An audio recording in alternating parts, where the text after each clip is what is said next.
big game. Jesse P has done it, ladies and gentlemen. This video is brought to you via the Doctrine of Fair Use to Fair Dealing, and we're also covered under the Digital Millennium Act.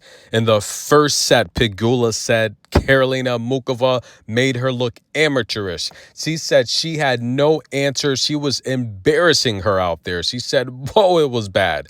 But she made adjustments, and from the looks of things, from her conversing with her coach, the strategy was to attack the backhand of Karolina. That's right. That was the only opportunity it looked like for some bit of opening, as Karolina, as we know, has an amazing forehand. She has great short balls. She has more variety than a vending machine. She has good variety and good tools to kind of absorb pace, redirect tempo, and get opponents off balance by mixing in a lot of short balls.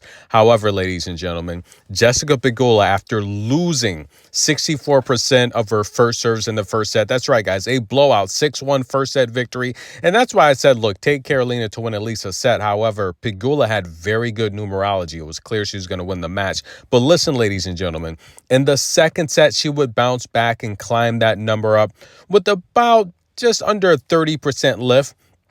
But the third and final set, guys, over 70% in the first serve win percentage. And that's what really got the job done. However, guys, in the seventh service game, literally, Pegula was up 40-love.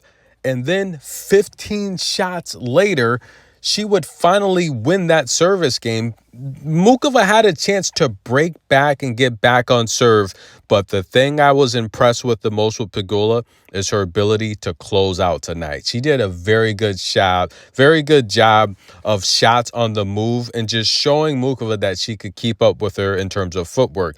Pegula hustled tonight. She really wanted this win, and you could tell, listen, guys, I've talked about this in the past, and I said this in particular, women's tennis, once you reach 30 years old, you're not winning a slam. And I gave you the metrics, and like I said, look, I forgot more tennis knowledge than some people have known their lifetime, but the reality is I watch all the matches, so of course I should know this stuff.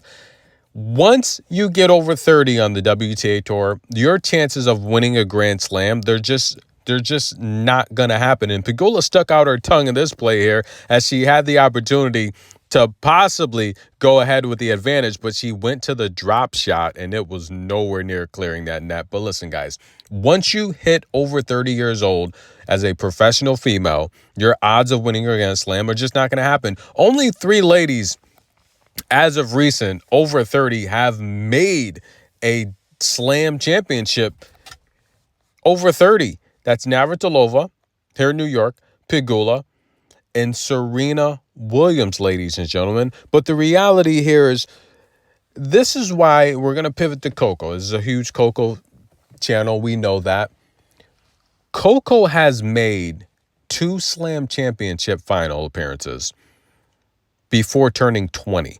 And we take what she's done and accomplished for granted, and we should not. Pegula's an amazing player, very classy woman.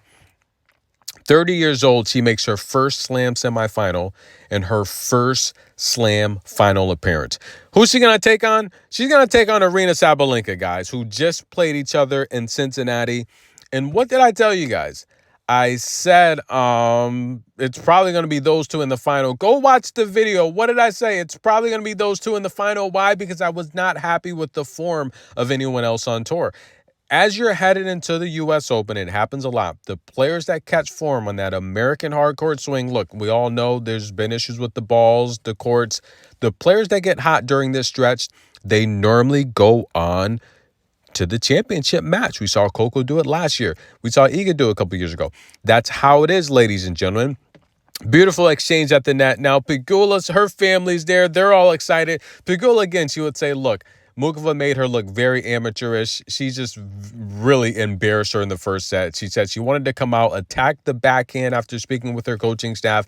Just attack the backhand, try to get her on the back foot, and that was really the game plan. Mix up the serve, jam the body, go out wide a little bit more. And it seemed like the wide serve, Muchova was struggling a bit to find herself into the rallies. But nonetheless, guys, dreams do come true. She's going to take on Sabalenka, who owns the head-to-head. However, guys, Pegula did beat her at the WTA Championship in Cancun. I was there. An amazing match, but the most recent win goes to Sabalenka. Sabalenka's playing fast, strong, and aggressive.